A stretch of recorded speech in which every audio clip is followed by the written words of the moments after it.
the young slave who became a gentleman's secret.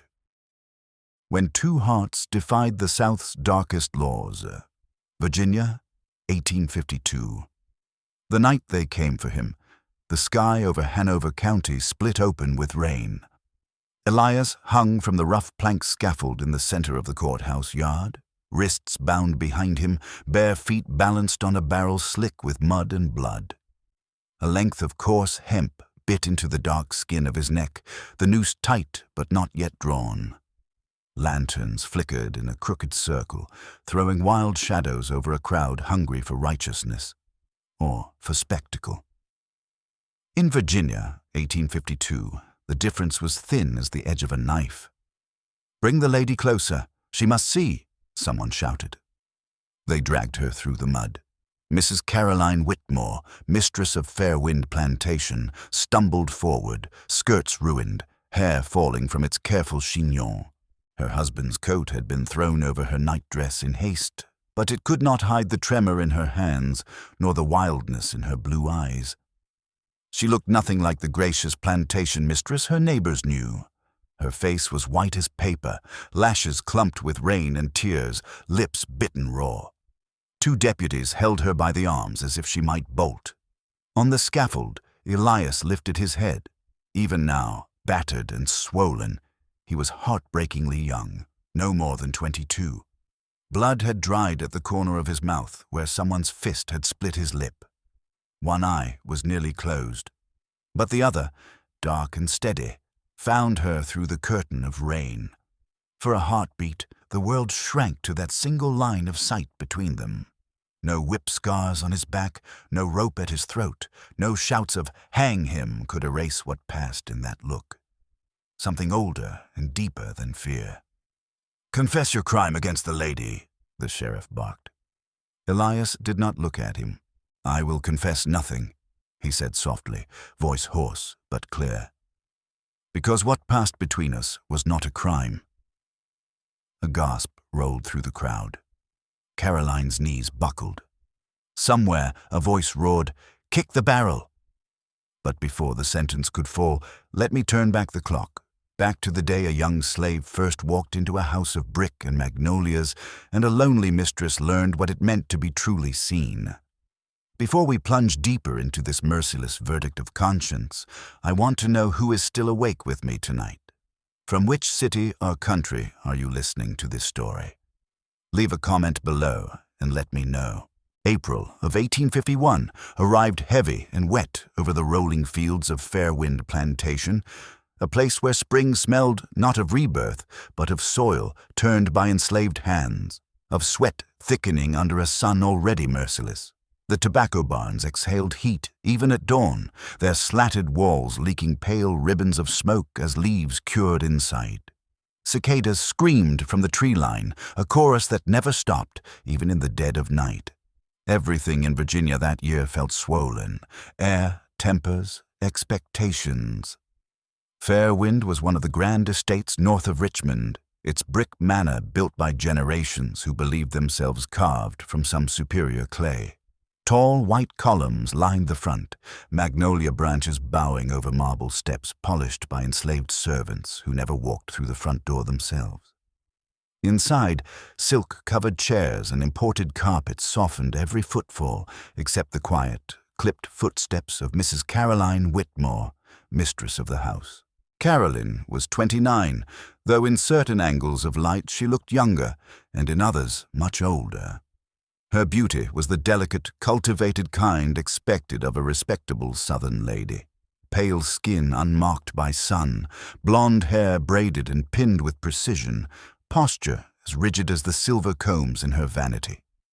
But beneath that flawless exterior lived a quiet shivering, a loneliness that lodged beneath her ribs like a splinter no one else could see.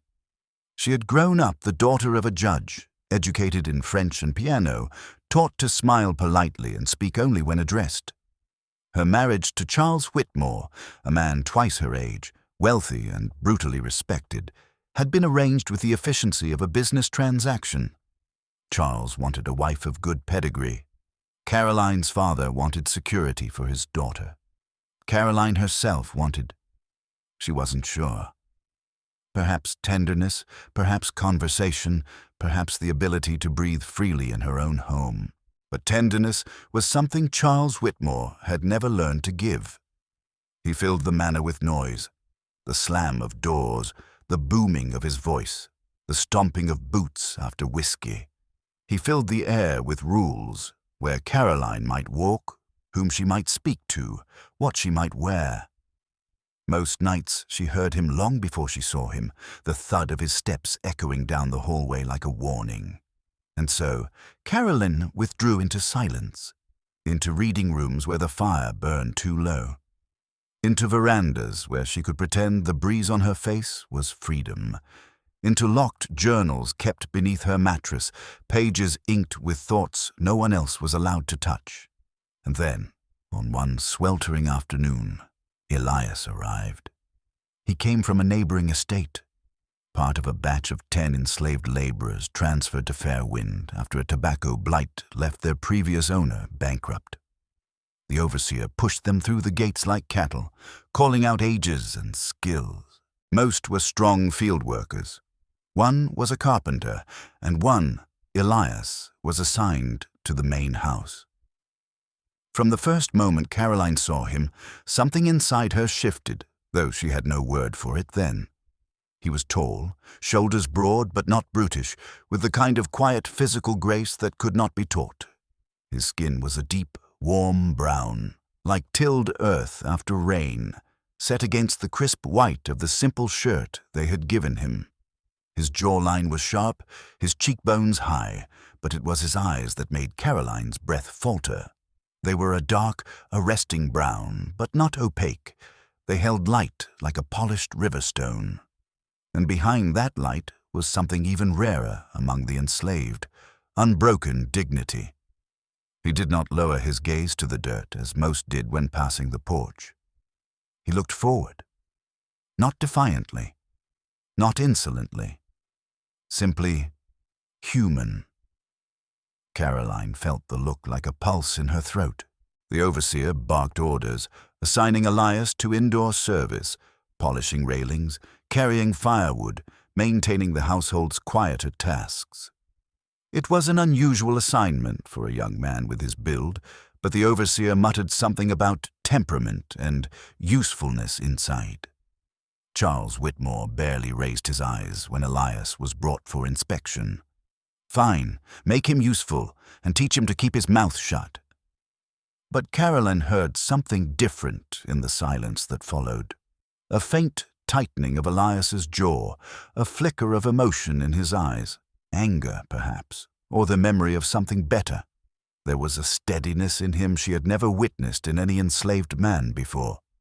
Most moved with the resigned air of people who had stopped imagining alternatives to pain. But Elias carried himself like a man who remembered freedom even if he had never tasted it. The next days passed beneath a sun that seemed determined to scorch the earth bare. The main house swelled with heat, curtains stuck to their rods. Floors creaked, servants moved faster than usual, fearing the overseer's whip at their heels, and in that stifling air, Caroline encountered Elias again and again. In the hallway, as he polished the banister. In the library, as he stacked firewood. On the back veranda, as he carried pitchers of cool well water. He did not speak unless spoken to. He never lingered near her longer than propriety allowed. Yet each encounter left Caroline strangely aware of her own breathing, as if the air thickened whenever he entered the room. One afternoon, she dropped a book. Not by accident. Her hands had been trembling. Why, she did not know. And the heavy leather-bound volume slipped, falling with a dull thud that echoed off the library walls. Elias was beside her in an instant. "Ma'am," he said quietly, kneeling to retrieve it. His voice was softer than she expected. Deeper. Calm. His fingers brushed the spine of the book, then hesitated, the faintest pause. Almost invisible, but enough for Caroline to realize he could read the title. "You know this book?" she asked before she could stop herself. A beat of silence. Then Elias lifted his eyes. "I've seen it before," he answered carefully. He did not say more, did not say how he knew it, did not say whether he could read. Such knowledge, if discovered, could mean a whipping, or worse, but Caroline saw the truth in his hesitation. She felt something tremble inside her chest. He handed the book back with a bow of his head and retreated before the moment could stretch too long. But Caroline remained rooted in place long after the door closed, clutching the leather-bound volume to her chest as if it were suddenly alive. In that heavy, suffocating house, built on silence, something new had entered her world. A spark she did not yet understand, a danger her mind tried to ignore, but her heart could not. Because in Elias's eyes, she had seen something she had not felt in years. Recognition. The moment that changed everything came on a day so hot, the very air felt like it was pressing its palm against the back of one's neck. By late afternoon, thunderheads gathered over the treetops, dark, swollen, promising the kind of storm that ripped branches from oaks and left wet earth steaming at dawn. Carolyn had been in the solarium, tending to her withered jasmine vines, when the first crack of thunder shook the glass panes. Then came the crash, a sound like splintering wood followed by a scream, sharp, panicked, feminine. Caroline turned just in time to see the far corner of the solarium roof buckle under the weight of wind-whipped branches. The frame gave way with a groan, and shards of glass rained down like falling stars. "Mrs. Whitmore!" someone shouted. But the voice came from behind her, not outside. Elias. He had been delivering fresh linen from the laundry house, crossing the veranda when the storm struck. Instinct, or something deeper, had pulled him toward the solarium just as the ceiling fractured. Before Caroline could move, he vaulted over a fallen planter and reached her in 2 enormous strides. "Don't move," he commanded. Firm, urgent, his voice far stronger than any slave dared speak to a mistress.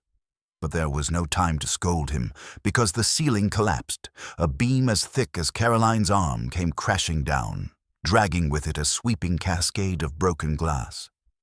Caroline froze. Not from fear, but from the certainty that she would not survive the blow. But Elias was faster. He grabbed her around the waist, lifting her off her feet as though she weighed nothing. Their bodies collided, his arm locking around her ribs, shielding her as the beam struck the ground where she had been standing a moment earlier. They fell together onto the tiles, Elias rolling his body over hers, protecting her from debris. Glass exploded around them, shards clattering like hail. Dust filled the air. The world roared. When the storm of noise finally settled, the only sound remaining was Caroline's ragged breath, pressed against Elias's chest. He was still holding her, fully, securely, his arm beneath her back, his body curved around hers like a shield. She felt the rise and fall of his breathing, felt the tremble in his muscles from the impact, felt the heat of his skin through his damp shirt, and for the first time in her life, she felt safe. "Mrs. Whitmore, are you hurt?" His voice was soft again, barely above a whisper. Carolyn dared to lift her head. They were inches apart, too close, closer than any white mistress and enslaved man had the right to be. Her heart pounded so fiercely she feared he must feel it. I'm not hurt," she breathed. Elias exhaled, a tremor of relief loosening the rigid set of his shoulders. But he didn't release her, and she didn't move. For a moment, the storm outside faded, leaving only the storm between them, silent but electric. A drop of water fell from Elias's jaw to her cheek. Rain, or sweat, or perhaps something more human. Caroline felt her breath catch. He realized only then that his hand was still on her waist, bare skin where her blouse had torn. The contact jolted them both, and Elias pulled back abruptly as though burned, scrambling to put distance between them. "Forgive me, ma'am," he said, staring at the ground. "I overstepped." "No." The word escaped before she could stop it. "You saved my life." He shook his head. "I only did what anyone would." "No, Elias," she said quietly. "Not anyone." He dared to meet her gaze then. Something passed between them, an understanding neither could name, a line neither had meant to cross, but now lay shattered at their feet like the glass around them. Footsteps and shouts echoed from down the hall, servants rushing toward the wreckage. Elias stood quickly and stepped away. Too far, too fast. Caroline rose slowly, fingers trembling, her body feeling strangely hollow without the warmth of him near. When the overseer burst in, demanding to know what happened, she spoke calmly, steadily. "The branch fell. Elias pulled me clear. That is all." But she knew it wasn't all. Something had opened in that moment, something forbidden, something alive, something impossible to ignore. And in the crushing silence that followed the storm, Caroline understood that her life had just split into before and after. The storm passed, but it left something behind, something unseen, yet impossible to ignore. The solarium was cleaned, the broken beams replaced, the glass panes fitted anew. But no amount of carpentry could repair the shift that had occurred the moment Elias wrapped his arms around his mistress and shielded her with his own body. Caroline felt it the very next morning.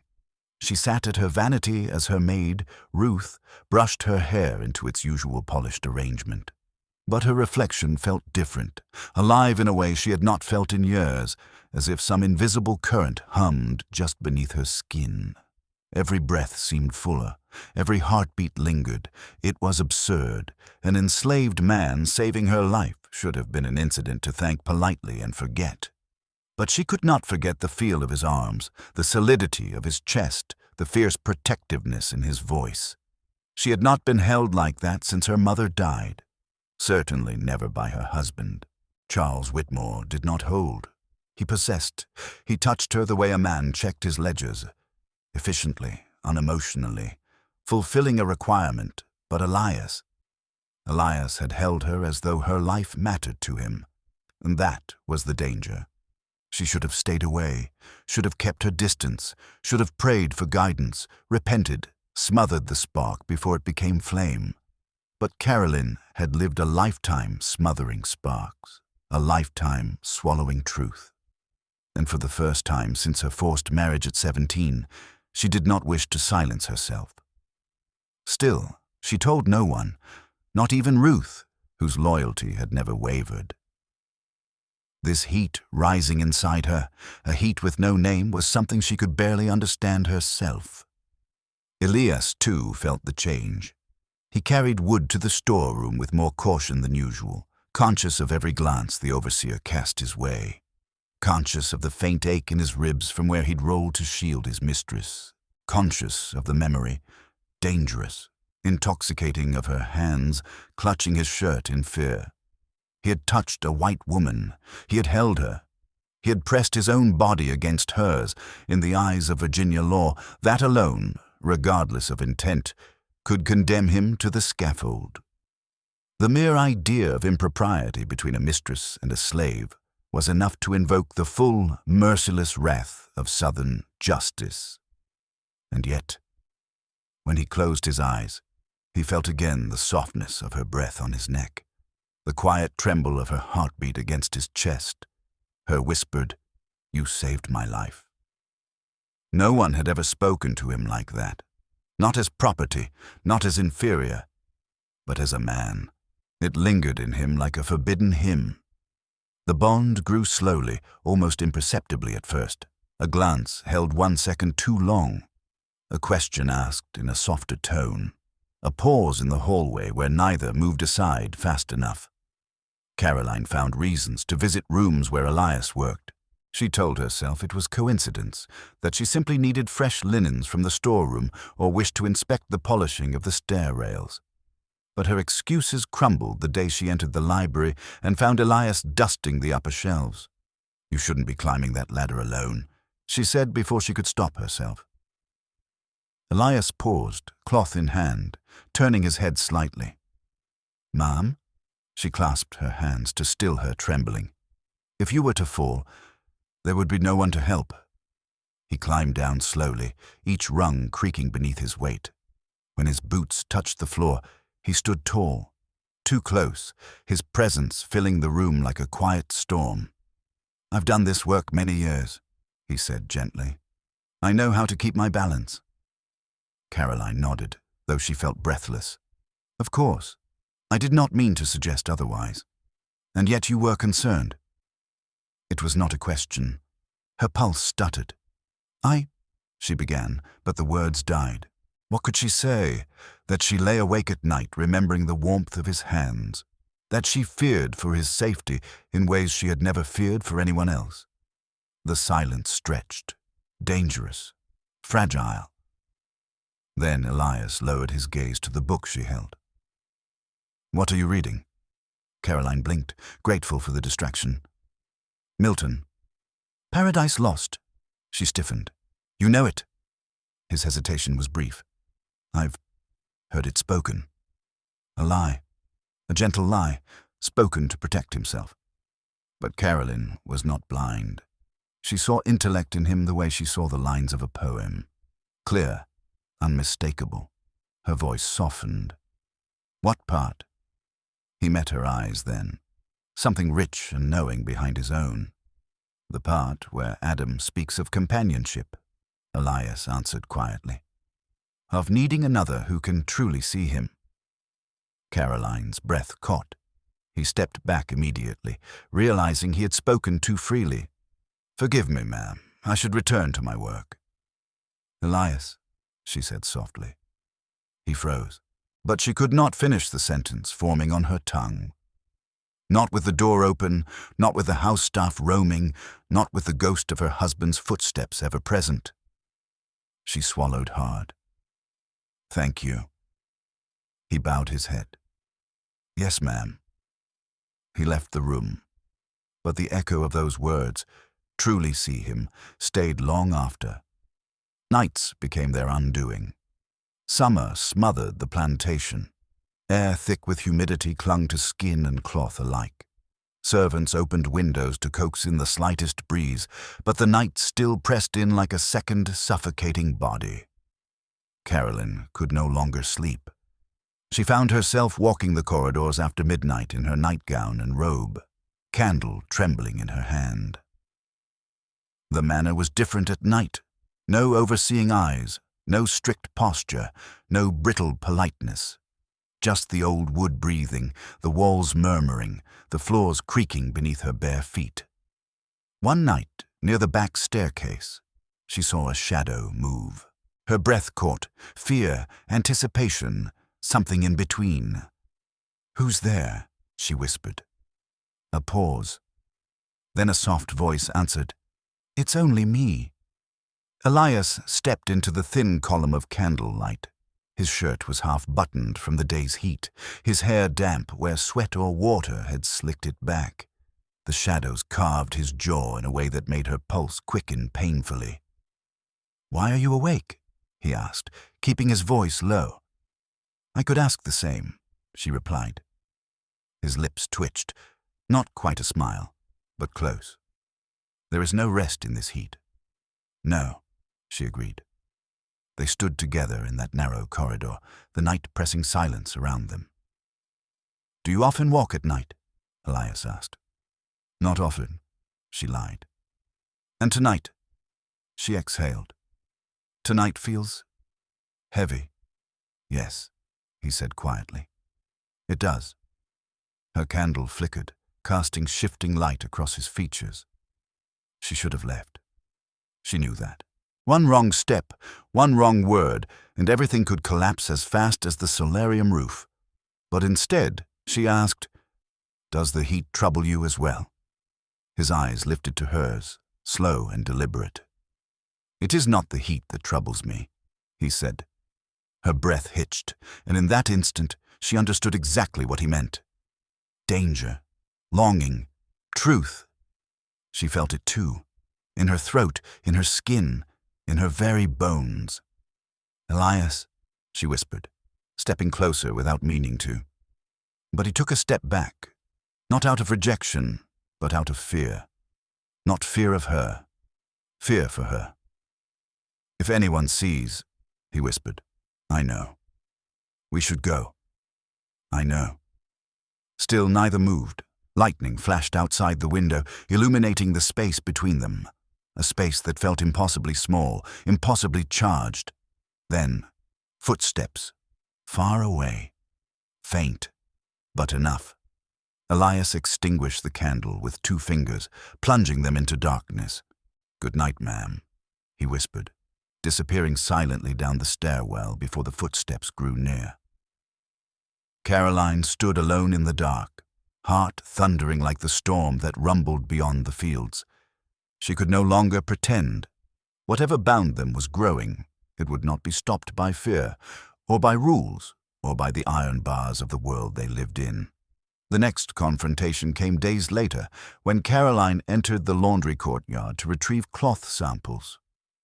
She had chosen the time deliberately, mid-afternoon when her husband was in town and the overseer was supervising the fields. Elias was there, lifting water barrels as though they weighed nothing. She did not call to him. She simply stood in the doorway, watching the sun carve gold across his shoulders, watching the tension in his muscles, watching the way his jaw tightened in concentration. He sensed her before she spoke. Slowly, he set the barrel down and turned. Mrs. Whitmore, he said softly. She closed the distance between them, not close enough to touch, but closer than any mistress should stand to any enslaved man. I need to thank you again, she said, for the solarium, for everything. He shook his head. You owe me no thanks. I do. Their eyes held, long enough for truth to slip through the cracks of propriety. Finally, Elias spoke, voice low and taut. You should not be alone with me. She swallowed. Do you fear what people might say? I fear what they might do, he corrected. To you, to me, to anyone who even suspects. Caroline lowered her gaze, only to raise it again, bolder than she felt. And what is there to suspect, Elias? A question with 2 edges. He knew it. She saw it in the way he inhaled sharply, the way his throat tightened. There is nothing, he said quietly, painfully. There must be nothing. But is that the truth? She whispered. Elias closed his eyes briefly, torment, longing, restraint, battling war within him. No, he admitted. It is not the truth. The air trembled. But it must remain the lie we live, he added, stepping back as though distance alone could save them both. Caroline's chest tightened. The ache was sharp, unexpected. She turned to leave, but he stopped her. Caroline. Her name, spoken softly, reverently, dangerously. No one but her mother had ever spoken her name like that. Not even her husband. She turned slowly. Elias looked at her with an expression she could not bear, not longing, not desire, but something deeper. Recognition, like Adam speaking of companionship. Elias, she breathed. He dropped his gaze instantly, ashamed of his boldness. Forgive me. But Caroline stepped closer. No, she whispered. Don't ever apologize for saying my name. He looked up, startled, vulnerable. A sound broke the moment, someone calling from the far gate. Another servant, approaching. They parted quickly, moving in opposite directions. But something had changed. They could no longer pretend nothing lived in the spaces between their words.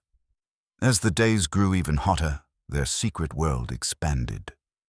Small moments, stolen glances, shared silences, a book left intentionally on a table, Milton, worn at the edges, a pressed magnolia flower slipped between its pages, a whispered good evening in a deserted corridor, a touch so fleeting she later wondered if she had imagined it, his hand brushing her sleeve as they passed on the staircase.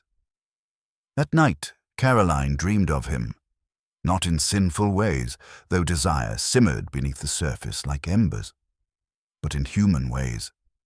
She dreamed of conversation, of laughter, of resting her head on a shoulder that would never lull her into fear. of walking barefoot through morning dew with no overseers, no ropes, no chains. She dreamed of being seen, and Elias dreamed too. He dreamed of sunlight falling on a field where no one owned him, of books he could read openly, of speaking in his full voice instead of the quiet, half-whisper expected of a slave, of Caroline's hand reaching for his without trembling. Dreams that could get him killed, dreams that were becoming too vivid to ignore. One night, Caroline sat at her desk long after midnight, candle flickering low. She opened her journal, a forbidden act in itself, considering what she intended to write. Her hand shook as she dipped the pen in ink. She wrote only one line. "I fear I'm stepping toward a precipice from which I cannot return." She closed the journal quickly, heart pounding. That same night, Elias knelt in the tiny cabin where he slept among other house servants. The others snored softly. None stirred. By the faint glow of the dying embers in the hearth, he whispered a prayer, one he had prayed far too many nights recently. "Lord, guard my thoughts, guard my steps, guard her from harm." But his voice cracked with a truth he could not pray away. "And if sin grows in my heart, let it be because she is human in my eyes, and I in hers." He pressed trembling fingers to his forehead. He did not pray for the feeling to leave. He prayed only that it would not destroy them both. Autumn arrived without mercy. The heat did not fade so much as it thickened, becoming a damp ache that clung to the skin and made tempers sharpen like butchers' knives. Tobacco harvest strained every part of the plantation. Overseers barked louder, the enslaved moved faster, and Charles Whitmore, already a man of harsh appetites, became volatile in ways even his wife had not anticipated. It began with small things. A door slammed harder than usual. A wine decanter shattered under his fist. A servant flinched 1 second too slow and earned a welt across the cheek. But the true danger emerged the day Charles returned unexpectedly from Richmond, drunk and fuming. Caroline was in the hallway, descending the staircase with a basket of clean linens. Elias was at the bottom step, polishing the banister as usual. They did not touch. They hardly spoke. But their eyes met for half a second. Barely a flicker of connection, barely anything at all. Except Charles saw it. His boots froze on the threshold. "What was that?" he demanded, voice thick with whiskey. Elias straightened immediately, dropping his gaze. "Sir, that look," Charles growled, stepping forward. "Between you and my wife." Caroline's blood iced. "Charles, he was only—" "Silence!" He shot her a glare that could have felled an oak. Then he turned on Elias. "Raise your eyes." Elias lifted them slowly, controlled, calm, the way a man faced a loaded rifle pointed at his chest. Caroline held her breath. Charles searched his face for something: fear, guilt, insolence. The silence stretched, suffocating. Finally, Charles scoffed. "You slaves think too highly of yourselves. Next time I see you slow your work to stare at a white woman, I'll have you whipped until your back's nothing but threads." Elias bowed his head. "Yes, sir." But Caroline saw the faint tremor in his hand, the danger that had brushed against them like a blade. That night, she could not sleep. She paced her room until her legs trembled. Every creak in the hallway made her heart lurch. Every gust of wind sounded like boots approaching. She pressed her hands to her temples, willing her thoughts into order. "This cannot happen. We must stop. We must end whatever is beginning." But even as she whispered those lies to herself, her heart betrayed her with a single truth. "I cannot unfeel what I feel." The next day, rumors began to ripple among the enslaved. The overseer had been watching Elias more closely. 2 field hands whispered that Charles had asked if anyone had seen the house slave acting above his place. Another claimed Charles had spoken to the sheriff in town. Danger was tightening its grip. Elias felt it with every step he took. Every shadow felt like an eye. Every silence felt like judgment. He avoided the main rooms unless required. He stayed at a distance. He spoke less. He breathed quieter. But that distance only sharpened Caroline's fear. 3 nights later, the crisis broke open. Caroline woke to shouting from the yard.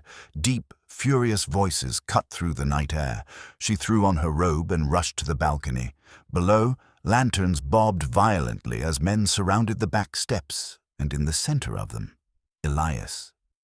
2 overseers held him by the arms while Charles paced in front of him like a wolf circling prey. Caroline's heart seized. "Charles, stop!" she cried, racing down the stairs and out the door before sense could restrain her. The men turned. Charles's face was red with drink and rage. "What's the meaning of this?" Caroline demanded, breath shuddering. Charles jabbed a finger at Elias. "Caught this one outside the shed after dark. Man's supposed to be asleep in the quarters. What business does a slave have wandering near the main house at midnight?" The men tightened their grip on Elias's arms. Caroline stepped closer. "He was likely finishing chores." "Don't you dare defend him," Charles snarled. Elias tried to speak, but a fist from one overseer struck his gut, folding him to his knees. "No," Caroline screamed. Charles rounded on her. "You're far too concerned about this boy's welfare." Silence. Stillness. A crackle of lightning without thunder. Caroline realized, too late, that her fear, her haste, her tone had exposed something she had not meant to reveal. Charles's eyes narrowed. "Why, Caroline?" Her throat dried. Her mind raced. She needed lies, quick ones, plausible ones. "He saved my life in the solarium," she managed. "I owe him." "Owe him," Charles spat. "A slave is owed nothing." Another blow landed on Elias. He grunted, breath escaping sharply. Caroline stepped forward, desperate. "Please, Charles, Charles grabbed her wrist with crushing force. "You will go inside, now." "Charles, please, now." The men dragged Elias upright. Caroline looked into his eyes, painful, apologetic, pleading without a word. "Don't speak. Don't resist. Don't die." Charles shoved her toward the house. "Tomorrow," he announced to the men, "we'll teach him what happens when a slave forgets his place." A cold wave washed through Caroline. Tomorrow. She barely made it to her room before collapsing, sobs racking her body. She pressed her fist to her mouth to silence herself as terror swallowed her whole. Tomorrow meant the whip. Tomorrow meant punishment. Tomorrow might mean death, and all because of a moment in a hallway, a moment that Charles had smelled like blood. Caroline sank to the floor. He will not survive this. Not if Charles suspects even a sliver of truth. By dawn, she had made a decision that would change everything. She would not let Elias face that courtyard alone. Dawn crept over Fairwind Plantation like a blade slipping between ribs. Quiet, cold, merciless. Caroline had not slept.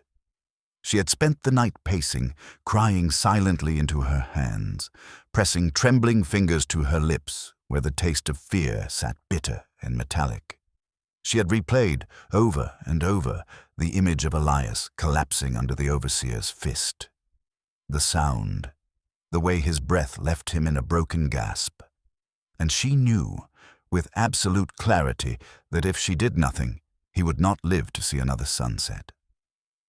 Before light fully broke, the overseers dragged Elias into the courtyard. Caroline stood hidden behind the parlor curtains, trembling so violently she had to grip the window frame to keep upright. Elias was forced to his knees, wrists bound behind him, shirt torn. Even from a distance, she saw the bruises blooming across his ribs. She saw the dried blood at the corner of his mouth. She saw the quiet resignation in the bow of his head. She also saw the whip, the same whip Charles used on disobedient field hands. Studded, weighted, deadly. Charles stepped onto the porch like a man preparing for a sermon. "Justice," he declared loudly, "must be seen. A slave who wanders where he does not belong will be taught his place." Caroline could not breathe. The whip cracked. Elias flinched, but did not cry out.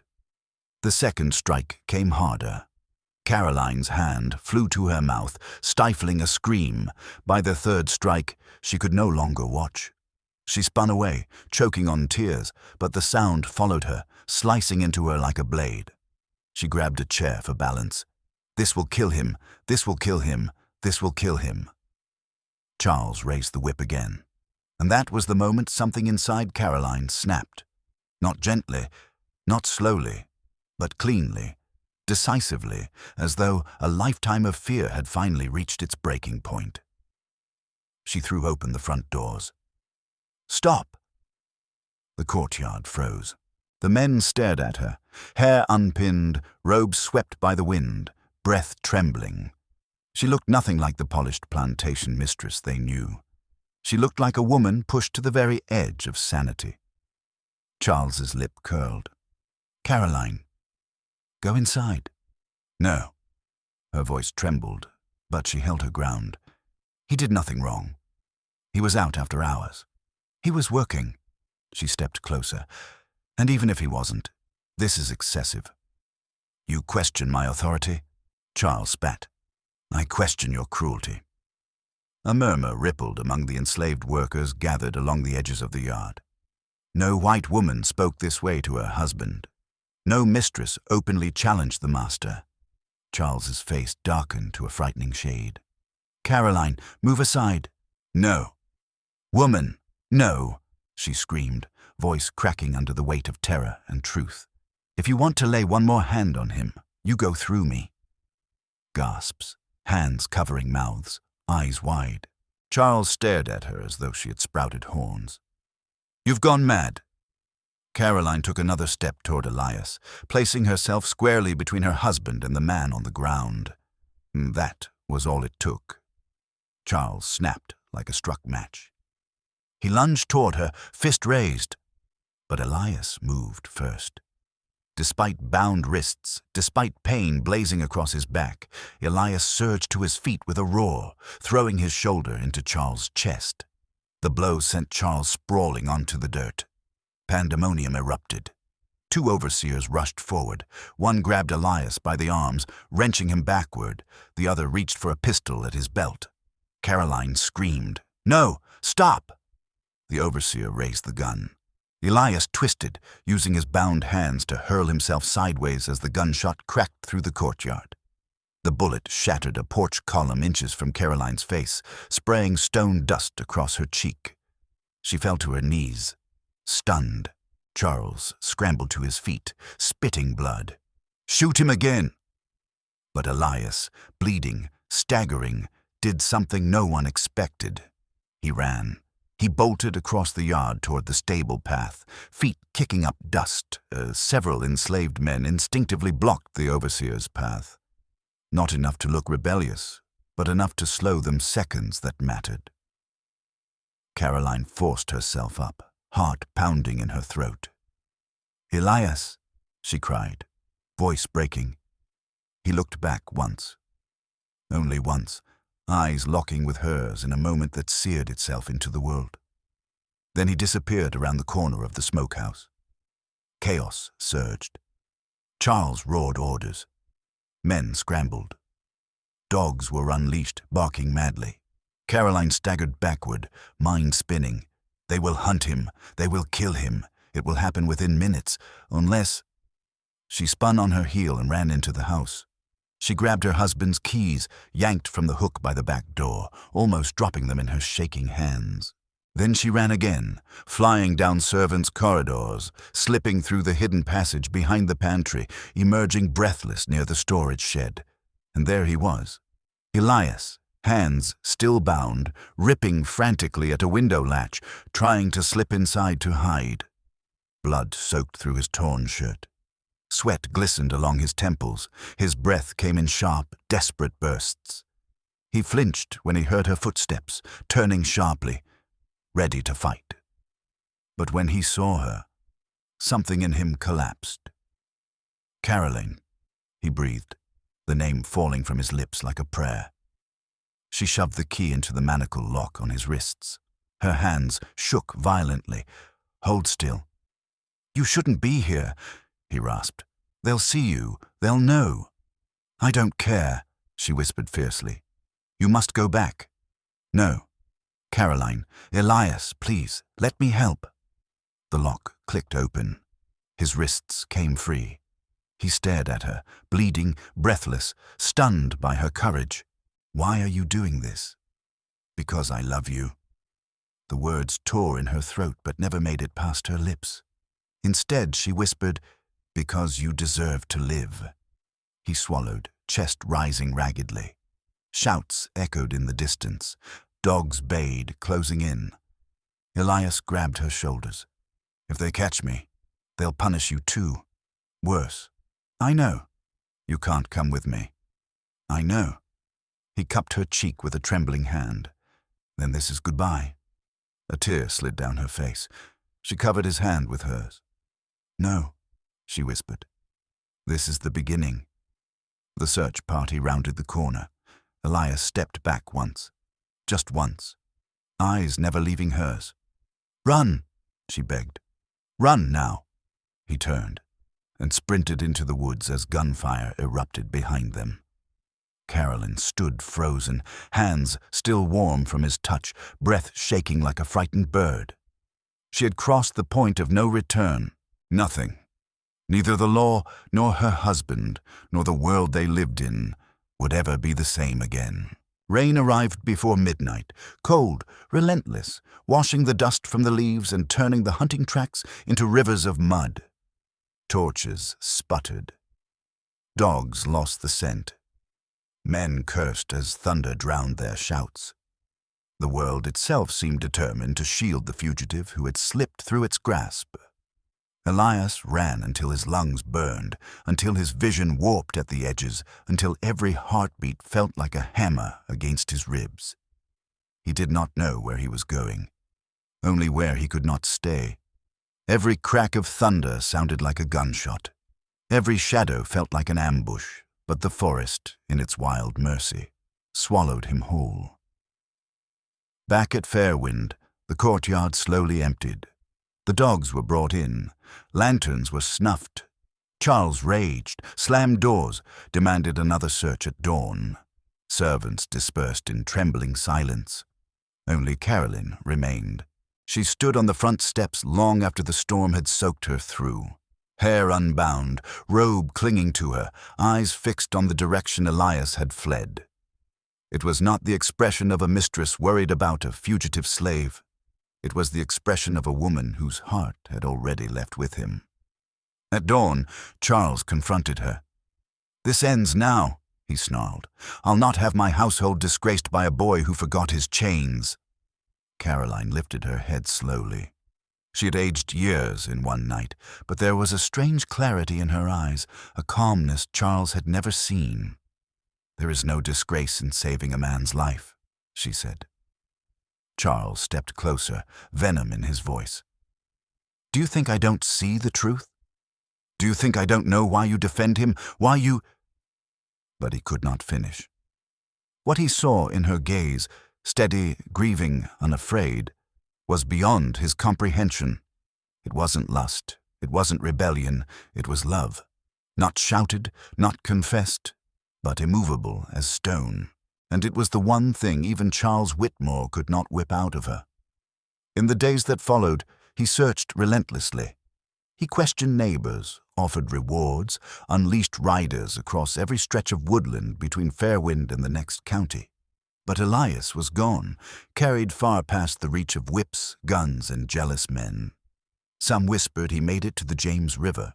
Some said abolitionists found him and led him north. Some claimed he died under an oak tree somewhere in the wilderness.